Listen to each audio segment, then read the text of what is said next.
Acesse o conteúdo da 10ª edição da Expert XP. Palestrantes internacionais compartilham suas visões sobre o novo futuro. Veja a cobertura do evento nos sites da Época Negócios e Valor Econômico e assista ao conteúdo em expertxp.com.br.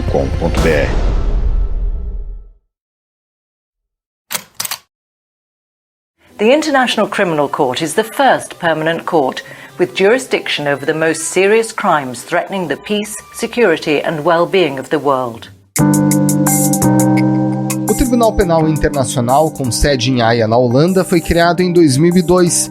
É legitimado por cerca de 120 países e, nesse momento, analisa 28 casos, alguns deles com mais de um acusado.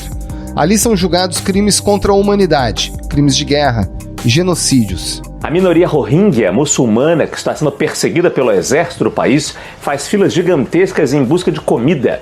Já são mais de 400 mil pessoas tentando cruzar a fronteira dos países vizinhos. Nessa multidão, muitas crianças e idosos. Casos como o de Mianmar, país asiático cujo exército perseguiu minorias étnicas, provocando uma catástrofe humanitária em 2017, estão sob investigação.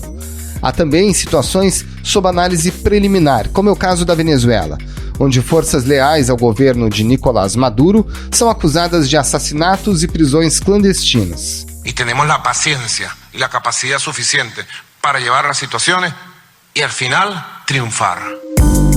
O Brasil também é signatário do Estatuto de Roma, que assegura a autonomia do funcionamento do tribunal. No último domingo, a corte foi acionada por entidades sindicais da área da saúde que acusam o presidente Jair Bolsonaro de suposta prática de crime contra a humanidade, pela forma como atua diante da pandemia do novo coronavírus. E daí? Lamento. Quer que faça o quê? Eu sou Messias, mas não faço milagre. Qual é o argumento usado pelas entidades para acusar Bolsonaro de crime contra a humanidade? Até que ponto o Tribunal Penal Internacional está habilitado para investigar esse tipo de caso? Qual é o procedimento até que a corte decida se abre ou não uma investigação? Esses são os temas do Ao Ponto desta terça-feira. Eu sou o Roberto Maltic, hoje sem a Carolina Moran. Participam desse episódio a repórter Janaína Figueiredo e a juíza Silvia Steiner, que fez parte da corte até 2016. Fique com a gente.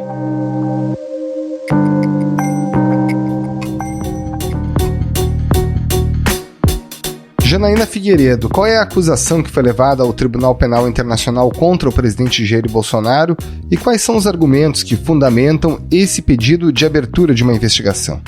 O que se acusa nesse documento de quase 60 páginas é de que o presidente cometeu ou teria cometido um crime contra a humanidade, estou citando literalmente, atingindo o povo brasileiro na forma e razões fáticas e de direito adiante expostas. E ali vem, depois disso, obviamente, uma enorme lista de elementos que esse grupo apresenta no documento entregue ao Tribunal Penal Internacional e que eles consideram que confirma, esse crime contra a humanidade. Eles falam numa atitude de menosprezo, de descaso, de negacionismo da pandemia, que trouxe, segundo eles, sempre consequências desastrosas para o Brasil, e eles mencionam especificamente consequências sofridas, obviamente, por todos os brasileiros, mas especificamente eles focam nos trabalhadores do setor de saúde, que são os que fazem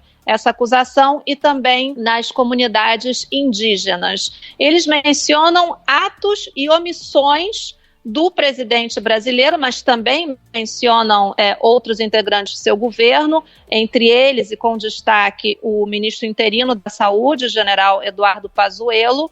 A lista de elementos mencionados nesse documento é enorme. Vai desde não cumprimento ou não recomendação, como orienta a Organização Mundial da Saúde, do isolamento social, até a promoção da hidroxicloroquina como medicamento que o presidente próprio consumiu, e mostrou-se quase como um garoto propaganda desse remédio quando confirmou que estava contagiado com a Covid-19, quando grandes organizações, enfim, instituições Missões científicas já determinaram que a hidroxicloroquina não tem resultados satisfatórios no tratamento da Covid-19. O documento menciona as tensões que essa posição do presidente Bolsonaro geraram com o ex-ministro Henrique Mandetta, com também ex-ministro Nelson Tais. Então, é um documento realmente que trata de uma maneira exaustiva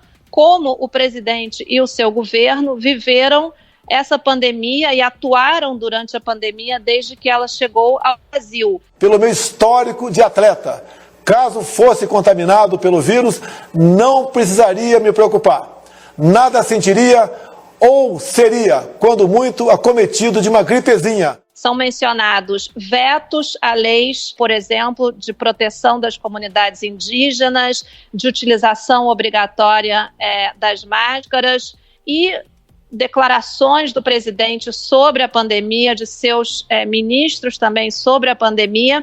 E eu acho que o documento tenta mostrar também o contraste entre essa atuação do presidente e do governo diante de uma atuação muito diferente do Poder Judiciário e do Poder Legislativo também no combate à pandemia. É elogiada a atuação de ambos os poderes e ela é contrastada, né, e mostrada como o exemplo a seguir, diante do exemplo a não seguir do presidente da República.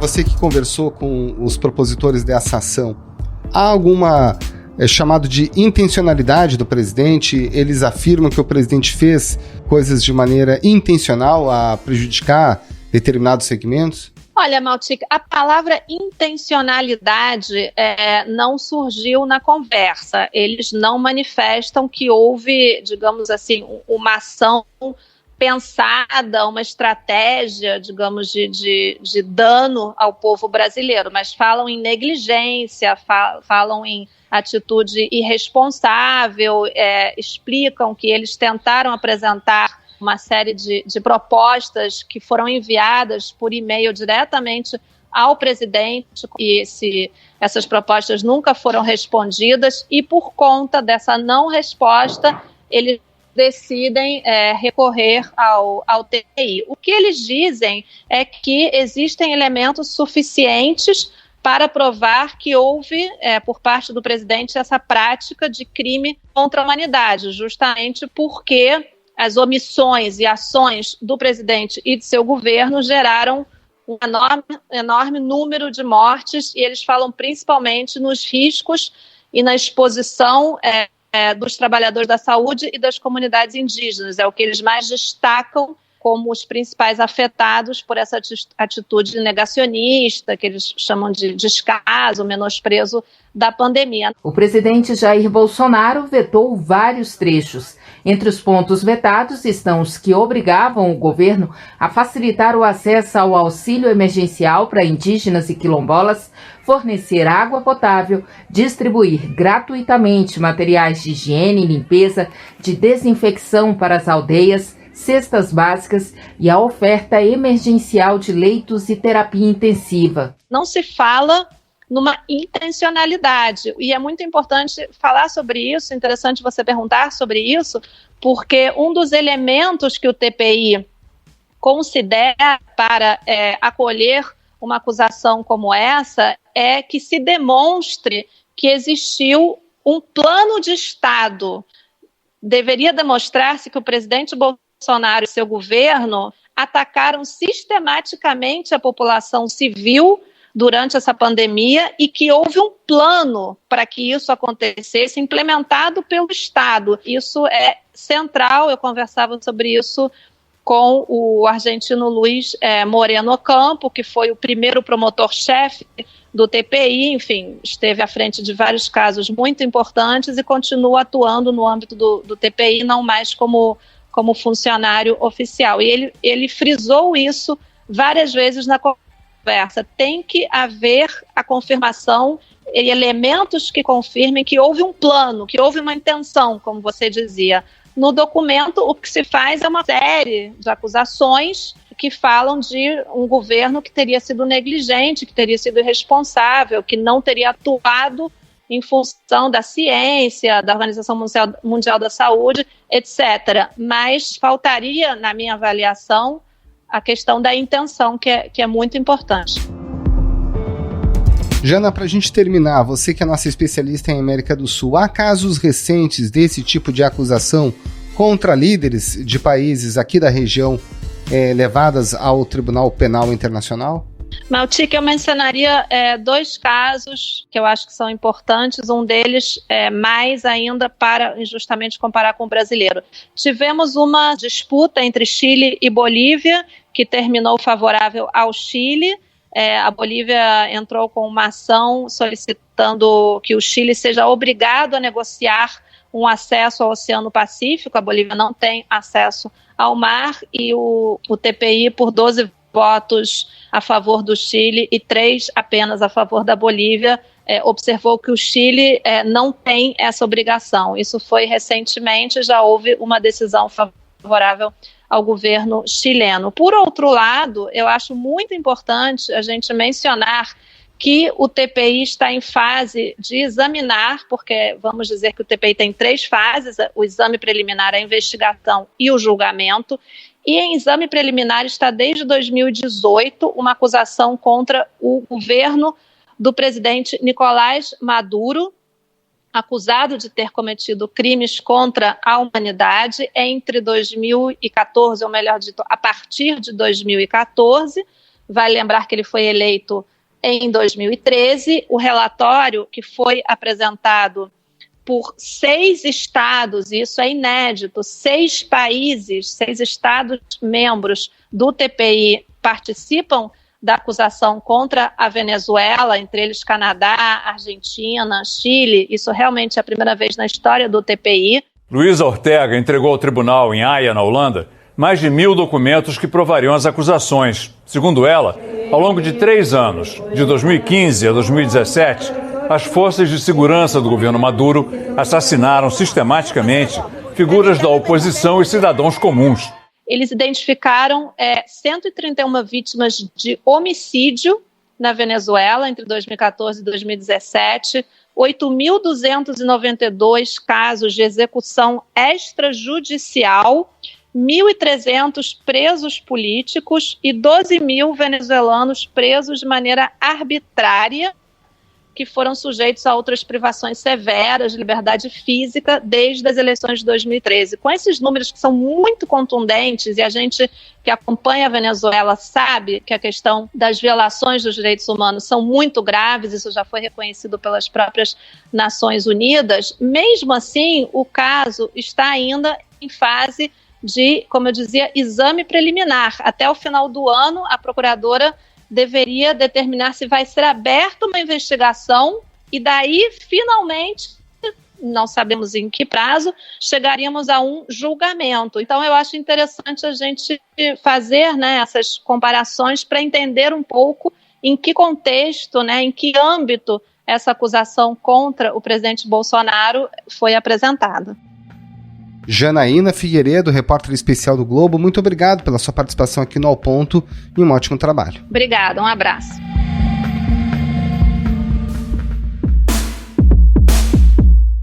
Doutora Silvia Steiner, quando ocorre uma notícia crime, como foi o caso dessa, endereçada por entidades sindicais ligadas à saúde contra o presidente Bolsonaro, qual é o caminho percorrido no Tribunal Penal Internacional até que isso eventualmente se torne uma investigação sob responsabilidade da Corte?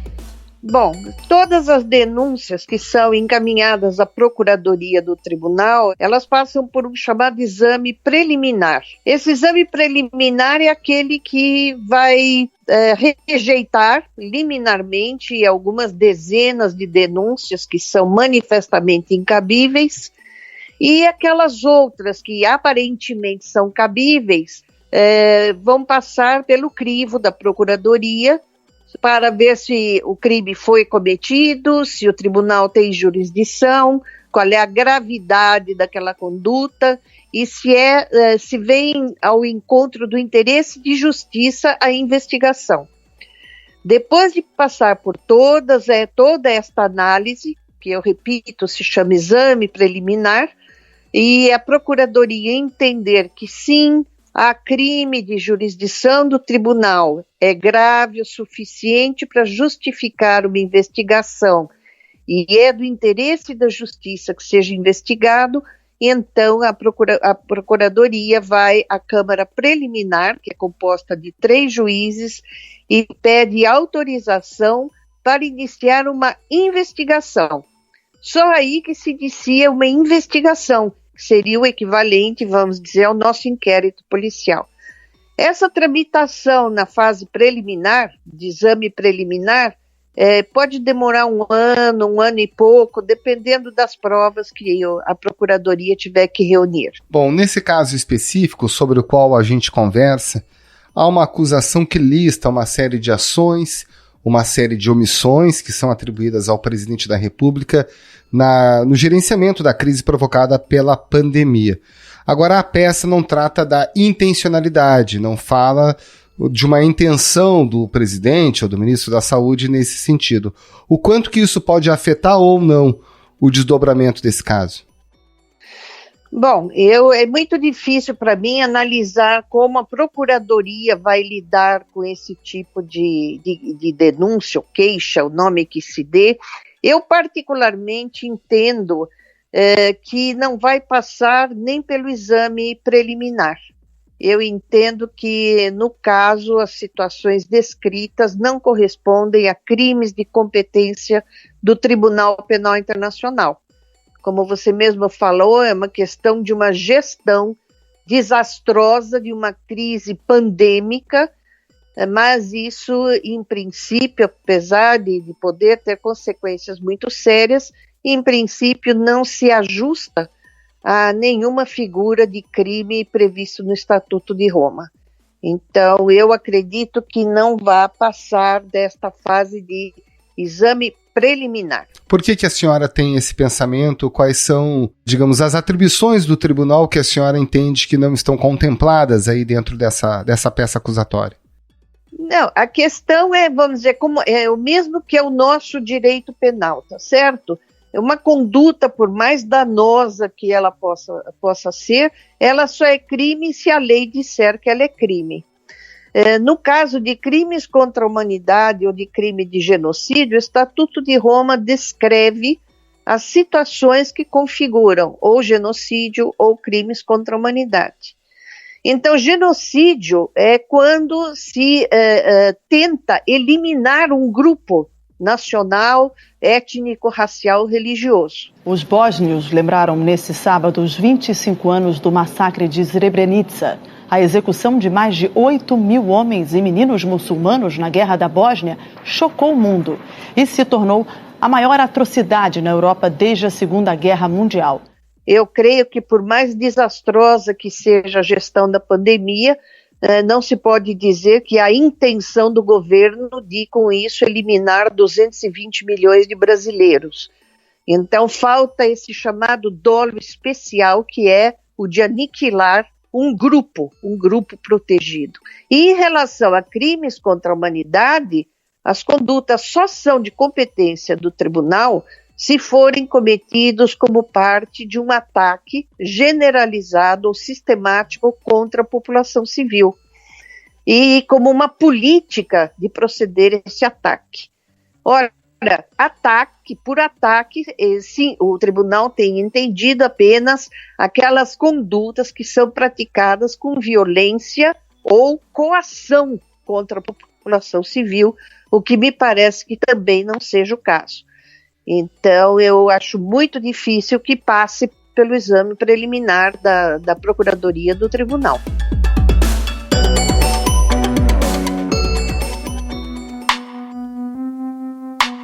Na sua gestão, como participante do tribunal até 2016, para ilustrar, qual foi um caso que o tribunal julgou e puniu, determinou a culpa das pessoas que estavam sendo acusadas ou dos grupos que estavam sendo acusados? Bom, nós já temos várias condenações do tribunal, em muitos casos, ou na maior parte dos casos, por crimes de guerra, que consistem, na maior parte deles, em conflitos armados de caráter não internacional.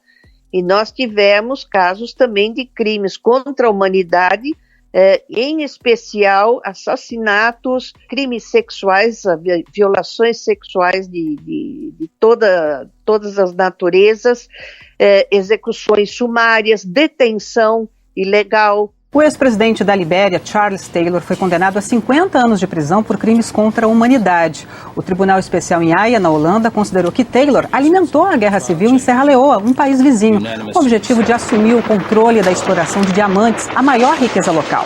Em 10 anos, esse conflito deixou 120 mil mortos. Esses geralmente são os crimes que mais são levados ao conhecimento da Procuradoria do Tribunal. Portanto, é fácil de verificar que são aquelas situações como, por exemplo, agora se abriu recentemente uma investigação no caso de Mianmar. Quer dizer, milhares de pessoas sendo expulsas dos locais onde sempre habitaram e que estão sendo colocadas para fora de Mianmar, estão em campos de refugiados em Bangladesh, e durante essa fuga sofrem todo tipo de constrangimento, de torturas, de violência sexual, passam fome, passam sede, não tem a quem recorrer. Portanto, essa é uma situação típica do que nós chamamos lá no Tribunal de Catástrofe Humanitária e que justifica uma intervenção imediata do Tribunal Penal Internacional. Ele tem inclusive uma característica de ser complementar, né? Ele entra em ação quando a justiça dos países membros de fato não dão conta, né, de atacar as injustiças. Esse é um detalhe muito importante, porque neste exame preliminar, dos testes que a denúncia tem que passar é o teste da complementaridade, de saber se o país onde estão ocorrendo as violações não quer ou não pode, por uma falência das suas instituições, não pode proceder ele mesmo à investigação. Em casos como o Brasil, esse tribunal, o Tribunal Penal Internacional, ele tem um efeito vinculante caso, numa suposição, uma pessoa qualquer seja punida pelo tribunal, ela efetivamente vai ter que cumprir essa pena? Com certeza, o Brasil ratificou o Estatuto de Roma e a Emenda Constitucional 45 colocou o Brasil como sujeito à jurisdição do tribunal como norma constitucional do artigo 5º, parágrafo 4º. O Brasil se sujeita à jurisdição do Tribunal Penal Internacional. Doutora Silvia Steiner, membro do Tribunal Penal Internacional até 2016, muito obrigado pela sua participação aqui no Ao Ponto. Uma ótima semana para a senhora, muito obrigado. Eu que agradeço, um abraço muito grande.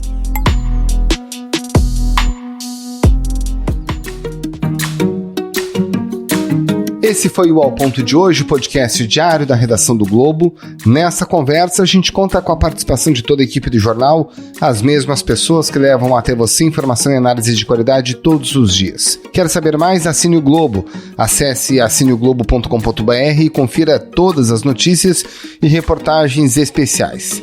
Lembrando, o material de utilidade pública relacionado ao novo coronavírus está aberto no site também para quem não é assinante. A edição é do João Guilherme Lacerda. Tchau!